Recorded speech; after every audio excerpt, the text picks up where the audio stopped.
Votre portrait aujourd'hui, c'est Patrick Buisson, l'ancien conseiller de Nicolas Sarkozy, qui est jugé à partir d'aujourd'hui dans l'affaire des sondages de l'Élysée. Oui, et Patrick Buisson, c'était l'aile droite du sarkozysme, l'aile très à droite. En lui remettant la Légion d'honneur juste après son élection, Nicolas Sarkozy avait dit « Il y a peu de personnes dont je puisse dire que si je suis là, c'est grâce à eux. Patrick Buisson est de ceux-là. » De fait, Nicolas Sarkozy pensait avoir gagné en 2007 grâce à ce qu'on appelait la ligne Buisson, la défense de l'autorité, la création d'un ministère de l'Éducation nationale, la lutte contre l'insécurité. De l'identité nationale, parce que l'éducation nationale... Oui, ça existait déjà. De l'identité nationale, ça avait fait du bruit à l'époque.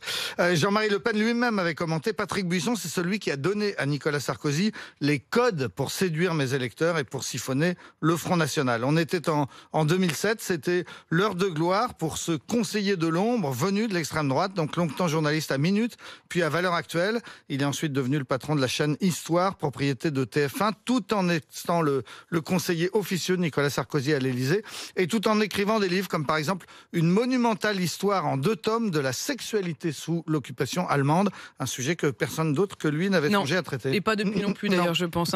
Puis est arrivée donc la disgrâce. Et oui, parce que Nicolas Sarkozy, on le sait, a perdu en 2012. La ligne Buisson n'a pas fonctionné 2 fois.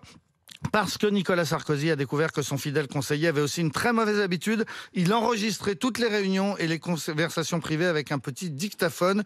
Et ces enregistrements, parfois compromettants, ont fini par sortir. Dans la série noire, un peu plus tard, Patrick Buisson a aussi été lâché par son fils, Georges Buisson, fils unique, qu'il avait élevé seul après un divorce. Il s'est défait de son emprise en publiant un livre intitulé « L'ennemi », dans lequel il décrit son père comme un inquiétant comploteur d'extrême droite, maurassien et paranoïaque. Enfin, il y a eu cette histoire de l'affaire des sondages de l'Élysée.